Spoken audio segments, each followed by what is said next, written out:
नमस्कार विद्यार्थी मित्रांनो, आज आपण या व्हिडिओमध्ये पहा सर्व स्पर्धा परीक्षेसाठी TCS पॅटर्ननुसार महत्त्वाचे असणारे 20 प्रश्न या व्हिडिओमध्ये पाहणार आहोत।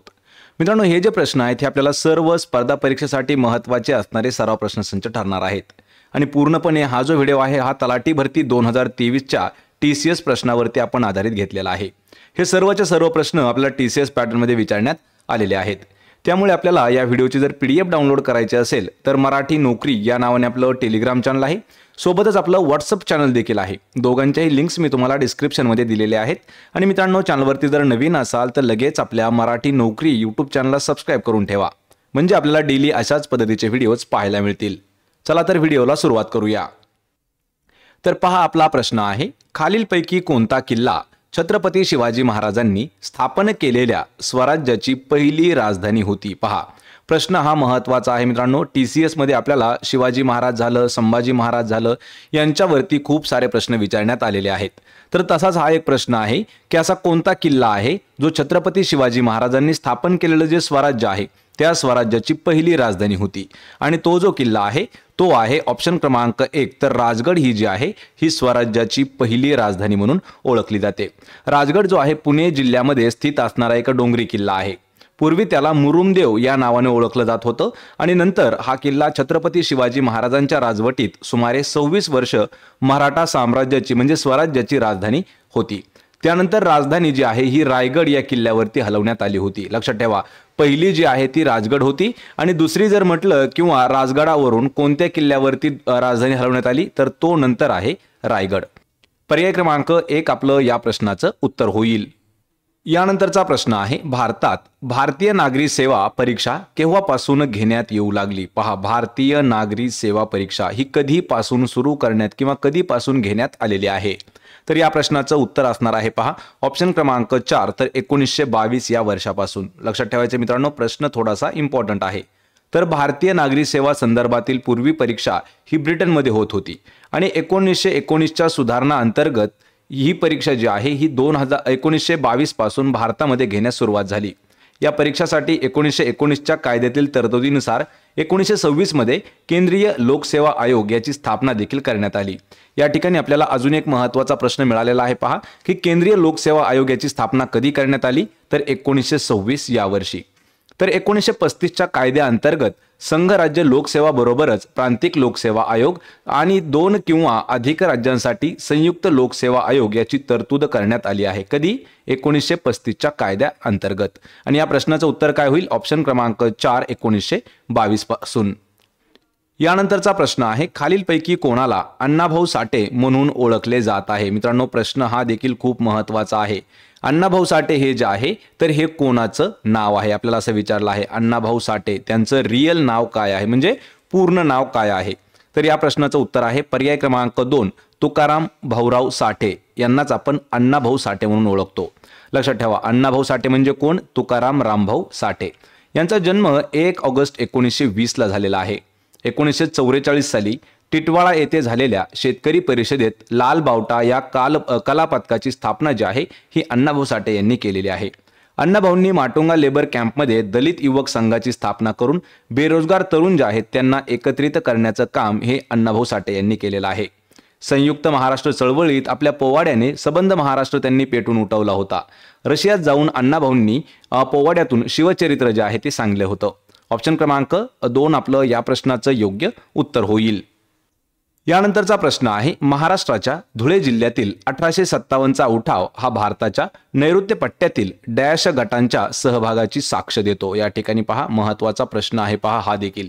हा आपल्याला TCS पॅटर्नमध्ये जवळपास आतापर्यंत 3 वेळा विचारण्यात आलेला आहे आणि या प्रश्नाचं उत्तर असणार आहे ऑप्शन क्रमांक 4 तर आदिवासी। लक्षात ठेवा, आदिवासी गटांच्या सहभागाची तो साक्ष आहे। तर धुळे जिल्हा जो आहे तो पूर्वी पश्चिम खानदेश म्हणून ओळखला जात होता। धुळे हे महाराष्ट्रातील प्रमुख बोलीभाषा जी आहे अहिराणी याचं माहेर घर किंवा माहेर म्हणून ओळखलं जातं धुळे।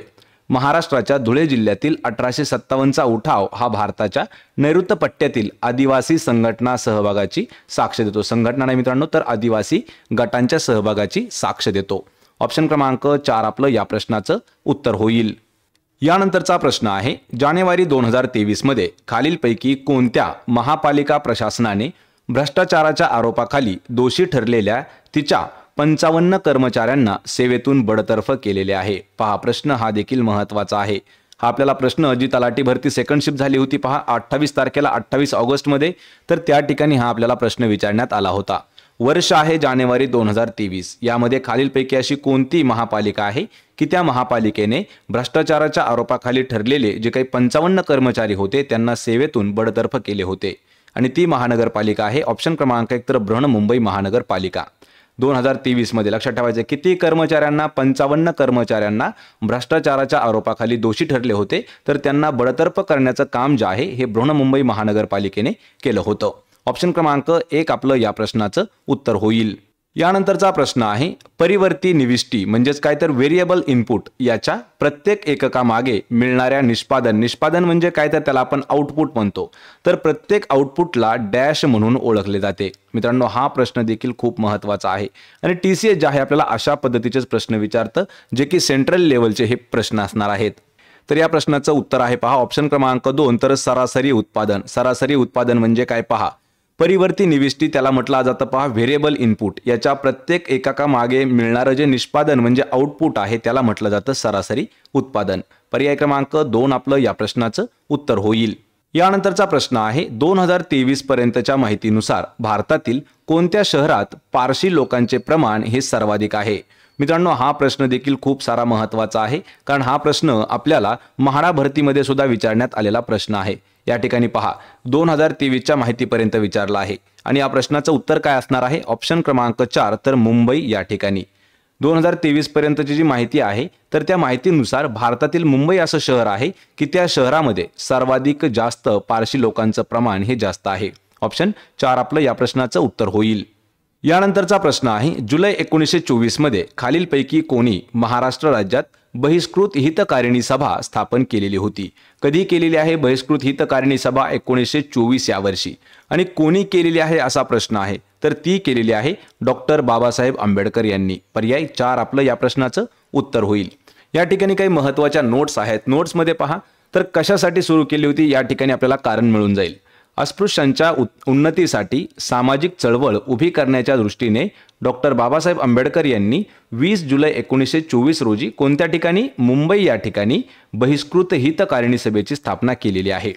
मित्रांनो, पोलीस भरतीमध्ये आपल्याला हा प्रश्न विचारण्यात आला होता, पण त्या ठिकाणी काय विचारलं होतं की कोणत्या दिवशी? लक्षात ठेवा 20 जुलै 1924 या रोजी कोणत्या ठिकाणी केलेली आहे? मुंबई या ठिकाणी बहिष्कृत हितकारिणी सभेची स्थापना केलेली आहे. सामाजिक व राजकीय दृष्ट्या तळागाळात फेकल्या गेलेल्यांना भारतीय समाजातील इतरांच्या बरोबरीने आणणे या सभेचं हे ध्येय होतं. पर्याय क्रमांक 4 आपलं या प्रश्नाचं योग्य उत्तर होईल. यानंतरचा प्रश्न आहे राज्य सरकारच्या विविध विभागांमध्ये संघर्ष उद्भवल्यास तो डॅशद्वारे सोडवला जातो? हा देखील प्रश्न थोडासा महत्त्वाचा आहे. राज्य सरकारचे जे काही वेगवेगळे डिपार्टमेंट असतात त्यामध्ये जर काही उद्भवलं, भांडण वगैरे जर झालं किंवा काही जर संघर्ष झाला तर तो कोणाद्वारे सोडवला जातो? तर या प्रश्नाचं योग्य उत्तर असणार आहे ऑप्शन क्रमांक 1 तर राज्याचे जे मुख्यमंत्री आहेत तर त्यांच्याद्वारे सोडवला जातो पहा हा संघर्ष. म्हणजे काय प्रश्न कसा होईल? तर राज्य सरकारच्या विविध विभागांमध्ये संघर्ष उद्भवल्यास प्रशासकीय व कार्यकारी प्रमुख या नात्याने मुख्यमंत्र्यांना मध्यस्थी करून तो संघर्ष सोडवावा लागतो. ऑप्शन क्रमांक 1 आपलं या प्रश्नाचं योग्य उत्तर होईल. मित्रांनो, हे जेवढे काही आपण प्रश्न घेतलेले आहेत ते सर्वच्या सर्व प्रश्न आपल्याला तलाठी भरती जी झाली आहे 2023ला त्यामधील हे प्रश्नपत्रिकेतील महत्त्वाचे प्रश्न आपण घेतलेले आहेत आणि सर्वच्या सर्व प्रश्न आपण सामान्य ज्ञानासाठी घेतलेले आहेत. आपण लवकरच मित्रांनो मराठी व्याकरण जे आहे त्याची देखील सिरीज सुरू करणार आहोत. यानंतरचा प्रश्न आहे 1919 साली महात्मा गांधींनी खालीलपैकी कोणत्या ब्रिटिश अधिनियमाच्या विरोधात देशव्यापी सत्याग्रह सुरू केला होता? वर्ष लक्षात ठेवायचे. इतिहासामध्ये वर्ष जे आहेत मित्रांनो हे खूप महत्त्वाचे ठरले जातात आणि आपल्याला इसवी सन किंवा जे साल असतात त्यावरती हमेशा प्रश्न हे विचारण्यात आलेले आहेत. या ठिकाणी काय विचारले की आपल्याला 1919 साली गांधीजींनी कोणत्या ब्रिटिश सरकारचा जसा एखादा अधिनियम होता की त्याच्या विरोधामध्ये पूर्ण देशामध्ये सत्याग्रह चालवला होता आणि तो जो अधिनियम आहे तो आहे ऑप्शन क्रमांक 4 तर रौलेट ऍक्ट या अधिनियमाच्या विरोधामध्ये हा सत्याग्रह त्यांनी सुरू केला होता. रौलेट सत्याग्रह 1919 याचं कारण काय होतं तर ब्रिटिश सरकारने न्यायमूर्ती सिडने रौलट यांच्या अध्यक्षतेखाली देशद्रोह समिती एक स्थापन केली होती आणि या समितीने जुलमी असे सभाबंदी विधेयक, खटल्याविना कारावास म्हणजे कोणालाही न त्याच्या परवानगीनुसार किंवा परवानगी नसताना अटक करणे आणि कारावास विधेयक मंजूर करण्याची शिफारस केली होती. गांधीजींनी या कायद्याला काळा कायदा देखील म्हटलेला आहे. या कायद्याला विरोध करण्यासाठी गांधीजींनी सत्याग्रह सभा स्थापन केली होती आणि जालियनवाला बाग हत्याकांडामुळे गांधीजींनी व्यथित होऊन सत्याग्रह थांबवण्याचा निर्णय घेतला होता. लक्षात ठेवायचे 1919 ला अजून एक महत्त्वाची घटना घडली होती. तर ती घटना म्हणजे आहे पहा जालियनवाला बाग हत्याकांड. ही 1919 लाच घडलेली घटना आहे. यावरती आपल्याला पोलीस भरतीमध्ये दरवर्षी प्रश्न हे विचारले गेलेले आहेत. पर्याय क्रमांक 4 आपलं या प्रश्नाचं उत्तर होईल. प्रश्न क्रमांक 11 आहे 2022 पर्यंतच्या माहितीनुसार जीमेल, जे की गुगलचं एक प्रोडक्ट आहे पहा जीमेल, तर जीमेल मधील अटॅचमेंटचा कमाल आकार किती होता. या ठिकाणी अटॅचमेंट आणि आकार लक्षात ठेवा. अटॅचमेंट म्हणजे काय, तर आपण ज्यावेळी एखाद्याला मेल करतो, कोणता मेल करतो, जीमेल करतो, तर त्या जीमेलद्वारे आपण एखाद्याला जी फाईल पाठवतो तर त्या फाईलचा आकार म्हणजे ती जी फाईल आहे ती किती साईजची असणं गरजेचं आहे. म्हणजे त्याच्यापेक्षा जास्त साईजची जर फाईल असेल तर ती पाठवली जाऊ शकत नाही. आणि या प्रश्नाचं उत्तर आहे पहा पर्याय क्रमांक 3 तर 25 MB. लक्षात ठेवायचे कमाल म्हणजे आणि किमान म्हणजे. कमाल म्हणजे जास्तीत जास्त 25 MB ची फाईल ही जी आहे ही जीमेल वरती पाठवता येते. पर्याय क्रमांक 3 आपलं या प्रश्नाचं उत्तर होईल. यानंतरचा प्रश्न आहे हिमालयीन पर्वतीय प्रदेशामध्ये 3600 मीटरपेक्षा जास्त उंचीवर असणाऱ्या कोणत्या प्रकारची वनस्पती आढळते. किती 3600 मीटरपेक्षा जास्त उंचीवर असणारी वनस्पती. तर त्याला म्हटलं जातं ऑप्शन क्रमांक 4 तर अल्पाईन गवताळ जमीन जी आहे किंवा प्रदेश जो आहे तर तो जो आहे हा हिमालयामध्ये 3600 मीटरपेक्षा जास्त उंचीवरती आढळतो. ही वने हिमरेषेपर्यंत सर्वत्र आढळतात. ही सदाहरित, सूचीपर्णी, रुंदपर्णी या सर्वच वनांचं संमिश्र असतं. पर्याय क्रमांक 4 आपलं या प्रश्नाचं उत्तर होईल. यानंतरचा प्रश्न आहे राव बहादूर महय्या हे 20व्या शतकातील भारतातील खालीलपैकी कोणत्या घटनेशी संबंधित होते. प्रश्न हा देखील खूप महत्त्वाचा आहे. या ठिकाणी आपल्याला एक नाव दिलेलं आहे राव बहादूर महय्या. हे 20व्या शतकातील भारतातील अशी कोणती संघटना आहे की त्या संघटनेशी संबंधित होते. तर या प्रश्नाचं उत्तर असणार आहे ऑप्शन क्रमांक 3 तर कुर्ग जमीनदार संघटना. मित्रांनो आपल्याला कुर्ग जमीनदार म्हटलं की लक्षात ठेवायचं कुर्ग हे जे आहे तर हे कर्नाटक या राज्यामधील एक ठिकाण आहे. आणि आपल्याला यावरती प्रश्न SSC GD साठी विचारला होता की कुर्ग जमीनदार संघटनेवरती हा प्रश्न विचारला होता की हे कोणत्या राज्यातील आहे तर कर्नाटक राज्यातील आहे. कर्नाटकामधील कोडगू जिल्ह्यातील एक राजकीय संघटना कुर्ग जमीनदार संघटना आहे. 1909 मध्ये या संस्थेची सुरुवात कुर्ग कृषी सोसायटी म्हणून स्थापन करण्यात आली होती आणि 1912 मध्येच्या नावात बदल करून त्याला कुर्ग जमीनदार संघ किंवा संघटना या नावानं ओळखलं जाऊ लागलं. या प्रश्नाचं उत्तर काय होईल पर्याय क्रमांक 3. यानंतरचा प्रश्न आहे मूलभूत कर्तव्यांची संकल्पना डॅश कडून घेण्यात आलेली आहे. पहा मूलभूत कर्तव्य याची जी संकल्पना आहे ती कोणाकडून म्हणजे कोणत्या देशाकडून घेण्यात आलेली आहे. तर उत्तर आहे याचं ऑप्शन क्रमांक 4 USSR म्हणजे त्याला सध्या आपण रशिया म्हणतो किंवा त्याला आपण रूस देखील म्हणतो. तर मूलभूत कर्तव्य जे आहेत हे भाग 4A मध्ये आहेत. कलम कोणता आहे तर कलम आहे 51A. घटना दुरुस्ती कोणती आहे 42वी घटना दुरुस्ती. कधी झाली 1976 साली झाली. समिती कोणती काम करत होती तर सरदार स्वर्णसिंग समिती याच्यावरती काम करत होती. भारतीय राज्यघटनेतील मूलभूत कर्तव्य हे तत्कालीन सोव्हिएत रशिया या देशाच्या राज्यघटनेकडून भारतामध्ये घेण्यात आलेले आहेत. पर्याय क्रमांक 4 आपलं या प्रश्नाचं योग्य उत्तर होईल. यानंतरचा प्रश्न आहे केंद्रीय माहिती आयुक्तांच्या निवड समितीचे अध्यक्ष म्हणून खालीलपैकी कोण कार्य करतात. या ठिकाणी आपल्याला विचारलं आहे की कोणाचं काम आहे. काय काम आहे तर केंद्रीय माहिती आयुक्तांच्या निवड समितीचे अध्यक्ष म्हणून कोण असतो तर ते असतात ऑप्शन क्रमांक 4 तर पंतप्रधान. लक्षात ठेवा मित्रांनो हा प्रश्न 10 ते 15 वेळा आतापर्यंत विचारण्यात आलेला आहे. तर पंतप्रधान हे जे आहेत हे केंद्रीय माहिती आयुक्तांच्या निवड समितीचे अध्यक्ष असतात. आणि केंद्रीय मुख्य माहिती आयुक्त व स्तर आयुक्तांची नियुक्ती राष्ट्रपती ही खालील व्यक्तींची मिळून बनलेल्या समितीच्या शिफारशीनुसार करतात. यामध्ये समितीचे अध्यक्ष कोण असतात अध्यक्ष असतात पंतप्रधान. यामध्ये सदस्य कोण कोण असतात तर लोकसभा विरोधी पक्षनेता. जर लोकसभा विरोधी पक्षनेता नसला तर लोकसभेतील सर्वात मोठ्या गटाचा जो नेता आहे या समितीचा सदस्य असतो. तर एक केंद्रीय मंत्री जो पंतप्रधानाद्वारे नामनिर्देशित केलेला असतो ते देखील सदस्यामध्ये सामील असतो. पर्याय क्रमांक 4 आपलं उत्तर होईल. यानंतरचा प्रश्न आहे काकोरी कांड किंवा काकोरी ट्रेन दरोड्यानंतर आरोपींवर कोणाच्या सत्र न्यायालयामध्ये खटला चालवला होता। या ठिकाणी आपल्याला प्रश्न विचारलाय की जो काकोरी हत्याकांड होता, काकोरी कट होता, ट्रेन दरोडा जो होता त्यावरती प्रश्न विचारण्यात आलेला आहे। त्या दरोड्यात जेवढे काही आरोपी होते जे की आपण त्यांना क्रांतिकारक म्हणतो, तर तेवढे जे क्रांतिकारक आहेत ते कोणाच्या सत्र न्यायालयामध्ये खटला त्यांचा चालवला होता। आणि तो जो खटला आहे तो ऑप्शन क्रमांक 3 तर ए हॅमिल्टन यांच्या सत्र न्यायालयामध्ये तो चालवलेला होता। या ठिकाणी लक्षात ठेवा काकोरी कट जो आहे तो काकोरी कट हा लखनौ जवळील काकोरी या गावामध्ये 9 ऑगस्ट 1925 रोजी रेल्वेमध्ये असलेला खजिना लुटण्याचा एक प्लॅन होता। तर त्या प्लॅनमध्ये रामप्रसाद बिस्मिल, अशफाक उल्ला खान, राजेंद्र लाहिरी, चंद्रशेखर आझाद, ठाकूर रोशन सिंग आणि इतर क्रांतिकारक हे खजिना लुटण्यासाठी गेलेले होते। या सर्व क्रांतिकारकांवर खटला जो आहे तो 1 मे 1926 रोजी न्यायमूर्ती ए हॅमिल्टन यांच्या विशेष सत्र न्यायालयामध्ये सुरू करण्यात आला होता। आपल्याला यावरती अजून एक प्रश्न विचारला होता की काकोरी जो कट आहे तो कधी झाला। लक्षात ठेवा 9 ऑगस्ट 1925 या दिवशी झालेला होता। आणि या प्रश्नाचं उत्तर काय होईल? ऑप्शन क्रमांक 3। यानंतरचा प्रश्न आहे भारतातील पहिले ग्रामीण विद्यापीठ असलेल्या त्रिकूटमध्ये खालीलपैकी कोणी ग्रामोदय विद्यापीठ सुरू केले होते? पहा, प्रश्न हा देखील थोडासा इम्पॉर्टंट आहे। प्रश्न मित्रांनो परत एक वेळा समजावून घ्या। भारतातील पहिले ग्रामीण विद्यापीठ असलेलं जे चित्रकूट आहे तर त्यामध्ये पहिलं ग्रामोदय विद्यापीठ हे कोणी सुरू केलं? तर त्या ठिकाणी ते केलेलं होतं ऑप्शन क्रमांक 4 तर नानाजी देशमुख यांनी सुरू केलं होतं। नानाजी देशमुख यांचं पूर्ण नाव काय आहे? चंडिकादास अमृतराव देशमुख, त्यांना आपण नानाजी देशमुख म्हणतो। 1972 साली दीनदयाळ संशोधन संस्थेची स्थापना झालेली आहे। 1991 साली चित्रकूट ग्रामोदय विद्यापीठाची स्थापना झालेली आहे आणि हे भारतातील पहिलं ग्रामीण विद्यापीठ ठरलं ज्याचे कुलपती स्वतः नानाजी देशमुख हे होते।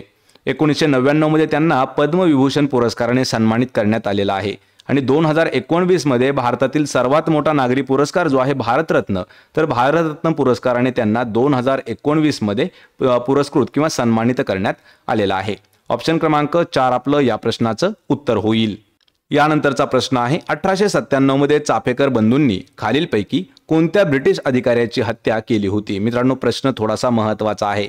कधी केलेली आहे? तर 1897। लक्षात ठेवा 1897 मध्ये चाफेकर बंधूंनी कोणत्या ब्रिटिश अधिकाऱ्याची हत्या केली होती? तर तो अधिकारी होता ऑप्शन क्रमांक 2 तर रँड हा अधिकारी होता। या ठिकाणी 1896-1897 मध्ये जेव्हा भारतामध्ये बुबोनिक प्लेगचा प्रादुर्भाव या ठिकाणी प्लेग झालेला आहे मित्रांनो, पण या ठिकाणी प्लेग हा शब्द आहे। ज्यावेळी आपण याची PDF डाउनलोड करू त्यावेळी हा जो चूक आहे ती आपल्याला दूर झालेली दिसून येईल। बुबोनिक प्लेगचा प्रादुर्भाव झाला होता तेव्हा सरकारने महामारीच्या व्यवस्थापनासाठी वॉल्टर रँड या आयुक्ताच्या नियंत्रणाखाली प्लेग समिती स्थापन केली होती। परंतु जे ब्रिटिश सैनिक आहेत त्यांनी खासगी घरात प्रवेश करणं, धार्मिक प्रतीकांची तोडफोड करणं असे प्रकार सुरू केले होते आणि पुण्यातील लोकांवर होणारा जो अन्याय आहे तो दूर करण्यासाठी चाफेकर बंधूंनी 22 जून 1897 रोजी रँड आणि त्याचा जो लष्करी लेफ्टनंट आयस्ट होता या दोघांना गोळ्या घालून ठार केलं होतं। ऑप्शन क्रमांक 2 आपलं या प्रश्नाचं उत्तर होईल रँड, त्याचं नाव काय आहे? ऑल्टर रँड। यानंतरचा प्रश्न आहे पारादीप बंदर भारताच्या पूर्व किनारपट्टीवर डॅश राज्यातील जगतसिंगपूर या जिल्ह्यामध्ये आहे। या ठिकाणी आपल्याला 2 प्रश्न हे नेहमी विचारण्यात आलेले आहेत। तर सर्वात पहिला पहा की जगतसिंगपूर हे हा जो जिल्हा आहे हा कोणत्या राज्यामध्ये आहे आणि दुसरं म्हणजे पारादीप बंदर जे आहे हे भारताच्या पूर्व किनारपट्टीवरील कोणत्या राज्यात आहे? लक्षात ठेवायचं या प्रश्नाचं उत्तर आहे ऑप्शन क्रमांक 2 तर ओडिसा या राज्यामध्ये ते स्थित आहे।